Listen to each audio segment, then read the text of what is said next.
Hello everyone and welcome to my channel Librum Leges, and today we are going to discuss the introduction and chapter number 1 of Specific Relief Act.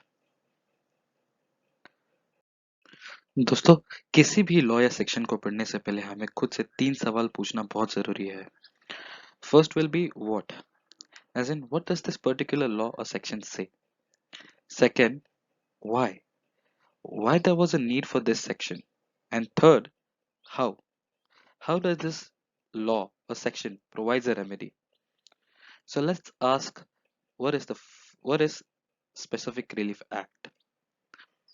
The Specific Relief Act 1963 provides relief only for the purpose of enforcing civil rights and not for the mere purpose of enforcing a penal right.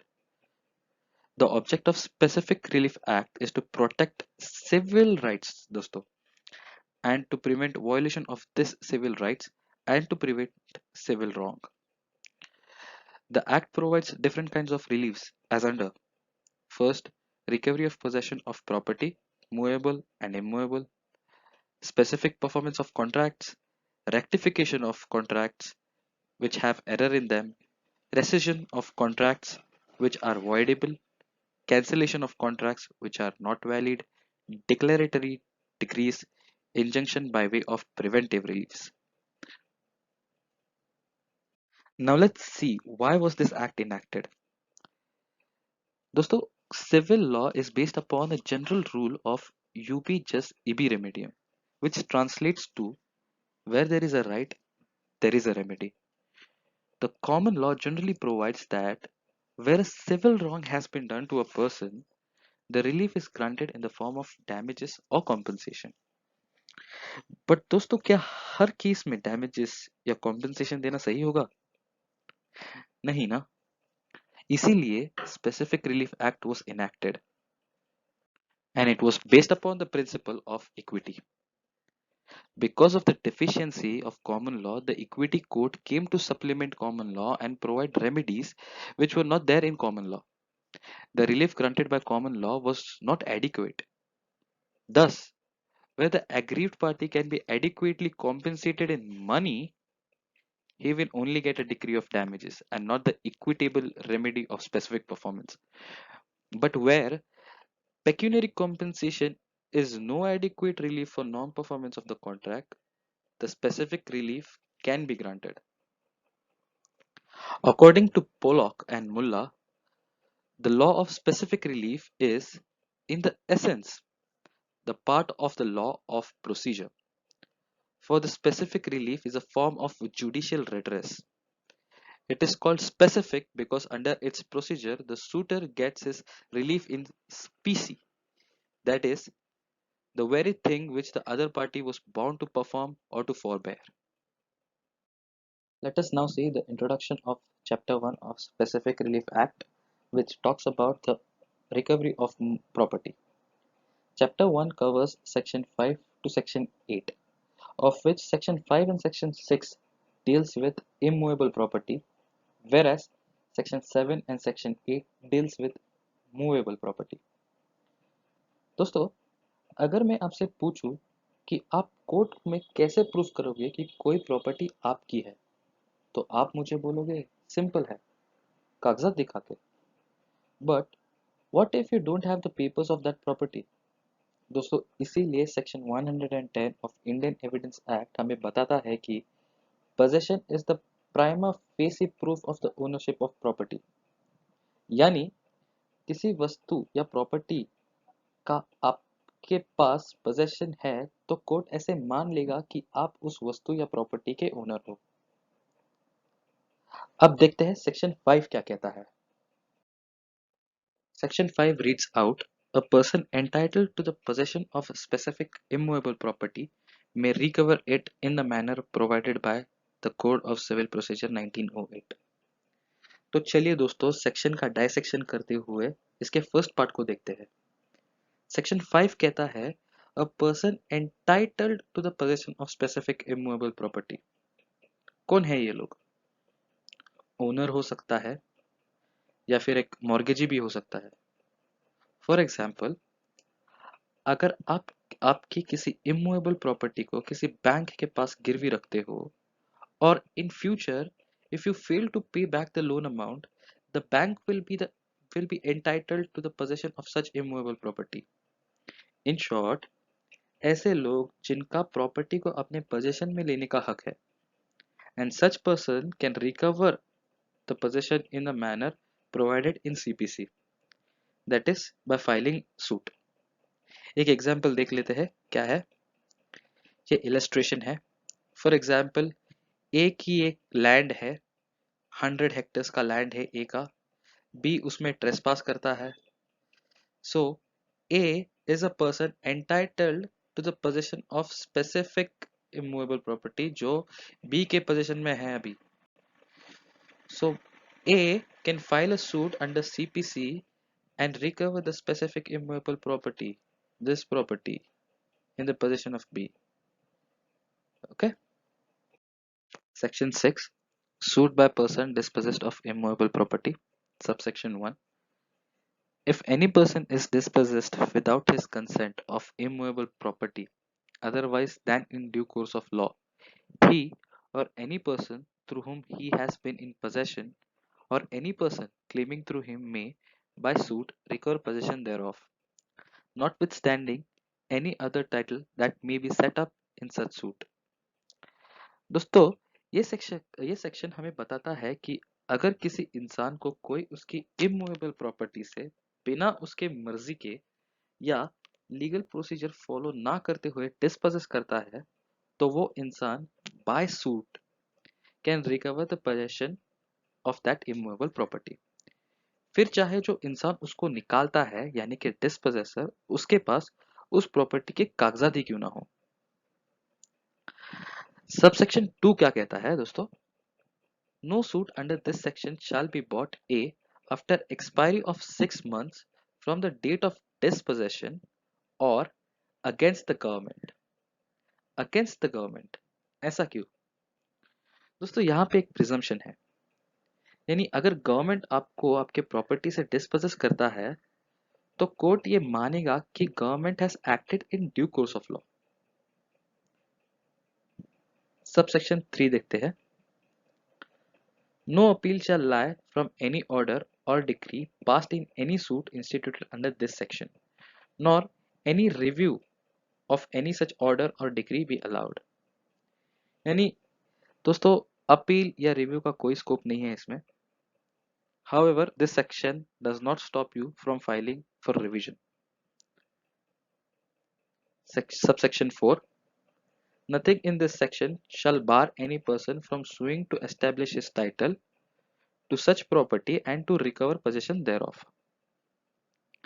दोस्तों, section 6 किसी भी इंसान को fresh suit file करने से नहीं रोकता। यानी अगर डिस्पोजेसर को लगता है कि उसके पास वैलिड कागजात है तो वो फ्रेश सूट फाइल कर सकता है for the same immovable property, but under section 5 of specific relief act. एक एग्जांपल लेते हैं दोस्तों। ए एक टेनेंट है और बी उसका लैंडलॉर्ड। लीज डीड खत्म होने पर बी ए को रेंट प्रीमाइसेस से निकालता है, पर ए वो एक सूट फाइल करता है under section 6 of specific relief act, and in view of that a court passes a decree in favor of A, thereby restoring his possession. तो ऐसे केस में बी सेक्शन 5 के तहत सूट फाइल कर सकता है और अपनी प्रॉपर्टी वापस मांग सकता है। Section 6 provides for a special remedy of possession by way of summary procedure for a person dispossessed of immovable property without consent and otherwise than in due course of law. यानी दोस्तों, court ऐसे cases को summary procedure से try करेगा जो order 37 of CPC में बताया गया है। अब देखते हैं एसेंशियल्स ऑफ सेक्शन 6। एसेंशियल्स यानी ऐसी चीजें जो कोर्ट को दिखाना बहुत जरूरी है in order to succeed in this cases. तो क्या है ऐसी चीजें, आइए देखते हैं। Essentials of section 6. The plaintiff was in possession of such property. ये कोर्ट को दिखाना बहुत जरूरी है कि प्लेंटिफ उस प्रॉपर्टी के पोजेशन में था। दूसरा, he was dispossessed of such property. Third, that the dispossession was without his consent. And lastly, the defendant dispossessed the plaintiff otherwise than in due course of law, दोस्तों. Thus, Section 6 provides that where a person is dispossessed without his consent and otherwise than in due course of law, he is entitled to restore his possession, irrespective of the title of dispossessor over such property. और दोस्तों, ऐसे मामलों में court सिर्फ दो चीजें देखेगा. पहली, क्या आप पोजेशन में थे, और दूसरी, क्या आपको आपके मर्जी के बिना निकाला है या लीगल प्रोसीजर को फॉलो ना करते हुए आपको उस प्रॉपर्टी से बाहर निकाला गया है. एक एग्जांपल देखते हैं दोस्तों. ए की एक लैंड है 100 एक्टर्स की. B is the dispossessor. वो उस लैंड में आता है, ए को डिस्पोजेस करता है without his consent and otherwise than in due course of law. In such cases, A has a right to file a suit against B under Section 6 of Specific Relief Act. अब दोस्तों, object of section 6 देखते हैं. The object of this section is clearly to discourage forcible dispossession on the principle that disputed rights are to be decided by due process of law and no one should be allowed to take law in their own hands, however good their title may be. अब एक case law देखते हैं दोस्तों. MC Kokkalingam and others versus V Manika Vasangam and others, 1974 का केस है. यहाँ पे the supreme court held that all that section 6 of specific relief act 1963 provides that a person, even if he is a landlord, cannot take law into his own hands and forcibly evict tenant after expiry of lease. तो वही example जो मैंने previously आपको बताया था दोस्तों, वही इस केस में हुआ है. सुप्रीम कोर्ट ने वही बताया है कि even if after the expiry of lease a landlord can not take law into his own hand and forcibly evict the tenant out of the immovable property. और अगर वो ऐसा करता है तो tenant has a right under section 6 of specific relief act and restore his possession. तो चलिए आप देखते हैं what is the difference between section 5 and section 6 of specific relief act. दोस्तों, बहुत लोगों को ऐसा लगता है कि सेक्शन 5 एंड सेक्शन 6 में कोई डिफरेंस नहीं है, both can be used alternatively, but ऐसा नहीं है. बहुत ही क्लियर कट डिफरेंस है दोनों में. एंड टुडे, अभी we are gonna discuss the same. Section 5 provides that a person entitled to the possession of specific immovable property may recover it in the manner provided under CPC, whereas section 6 provides a remedy for possession by way of summary procedure दोस्तों, under order 37 of CPC for a person dispossessed of an immovable property without consent and otherwise than in due course of law. Section 5 में normal procedure से suit file होगा और उसकी trial conduct होगी, whereas under section 6 the court will try the case in summary procedure. Okay, the second point is the court takes a broad view and takes a possession and title both in consideration. It takes into consideration the conflicting rights of both the parties to the dispute. Whereas under section 6, the court does not try the question of title but will determine only who was formerly in possession and he was dispossessed without his consent within 6 months immediately preceding the date of institution of suit. दोस्तों, तो चलिए दोस्तों, अब देखते हैं the difference between article 64 of limitation act and section 6 of specific relief act. दोस्तों, दोनों में बात हो रही है सूट की. Suit for possession of immovable property when the plaintiff is dispossessed. However, section 6 में बताया है कि no suit shall be brought after expiry of 6 months from the date of dispossession. Whereas article 64 में बताया है कि period of limitation is 12 years from the date of dispossession. ऐसा क्यों दोस्तों? दोनों में डिफरेंस है. Section 6 talks about when the plaintiff has been dispossessed without consent and otherwise than in due course of law. Whereas Article 64 talks about previous possession and not on title. यहाँ पे disposition तो है, but with consent, and it is in due course of law.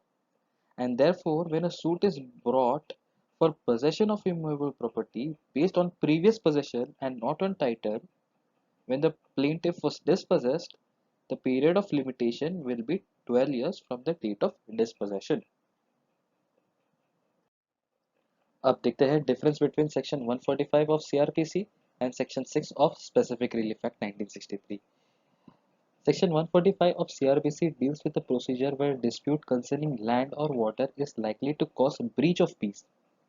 Under Section 145 of CRPC, executive magistrate passes an order in writing without reference to the merits or claims of any party to a right to possess the subject of dispute, but upon hearing the parties, decide as to which of the parties was in possession of the subject of dispute.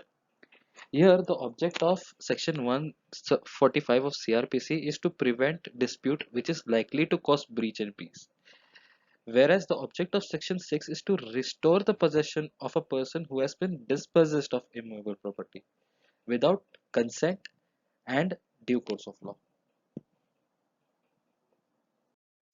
तो चलिए दोस्तों अब देखते हैं Section 7 which talks about recovery of specific movable property.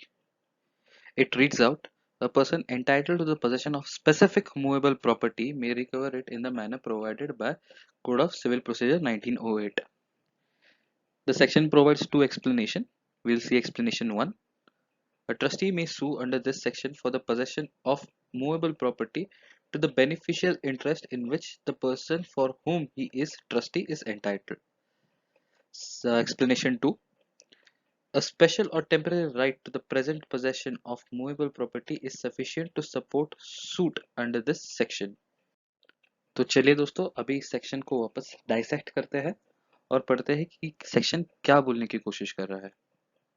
Section says a person entitled to the possession of specific movable property.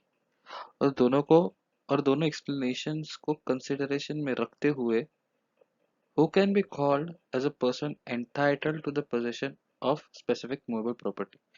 It may be the owner of specific movable property, the trustee of a trust, a person who is having special or temporary right over a specific movable property. Now, who are the persons who have this special and temporary right? And what is a special or temporary right? So, we'll discuss that.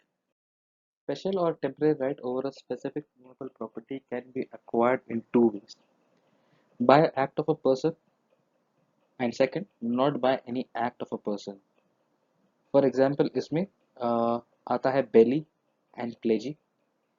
बेली जिसको अपने आपकी property for a temporary period of time के लिए दी है, he can be a person entitled for the possession of a movable property, और a pledgee जिसके पास अपने आपकी movable property को as a security रखा है, he can also be a person entitled for the possession of a movable property.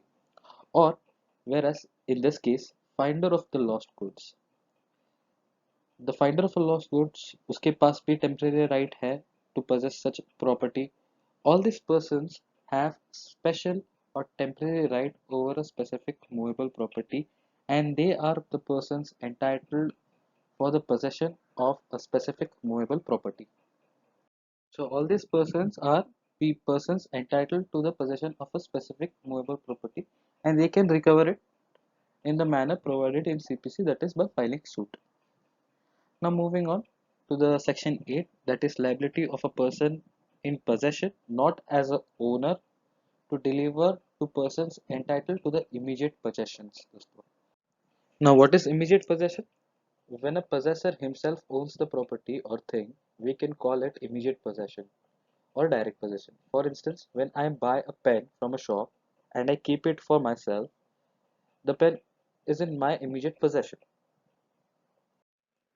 Now section 8 reads out as any person having possession or control of a particular article of movable property of which he is not the owner may be compelled specifically to deliver it to the person entitled to its immediate possession in any of the following cases. A. when the thing claimed is held by the defendant as the agent or trustee of the plaintiff. B. When compensation in money would not afford the plaintiff adequate relief for the loss of the thing claimed. C. When it would be extremely difficult to ascertain the actual damage caused by its loss. And D. When the possession of the thing claimed has been wrongfully transferred from the plaintiff. दोस्तों इस section में ऐसे इंसान की बात हो रही है, उसकी लायबिलिटी की बात हो रही है जो एक वस्तु, एक स्पेसिफिक मूवेबल प्रॉपर्टी के पोजेशन में है। उस स्पेसिफिक मूवेबल प्रॉपर्टी का वो ओनर नहीं है, तो it is his liability to deliver such movable property to the person who is entitled to the specific to the immediate possession of that property. अब इसका एक्सप्लेनेशन देखते हैं। Unless and until the contrary is proved, the court shall, in respect of any article of movable property claimed under clause B or clause C of this section, presume A. That the compensation in money would not afford the plaintiff adequate relief for the loss of the thing claimed, or as the case may be, that it would be extremely difficult to ascertain the actual damage caused by its loss. यहाँ पे इस explanation को taking into account, यहाँ पे मैं ऐसा बोल सकता हूँ that the burden of proving the compensation would be adequate relief for the thing lost or uh, claimed, or B, the actual damage caused by the loss of the thing claimed can be ascertained, lies on the defendant। दोस्तों, तो दोस्तों ये था chapter number 1 of specific relief act dealing with sections 5 to section 8। I hope you understood everything and thank you for watching. See you next time.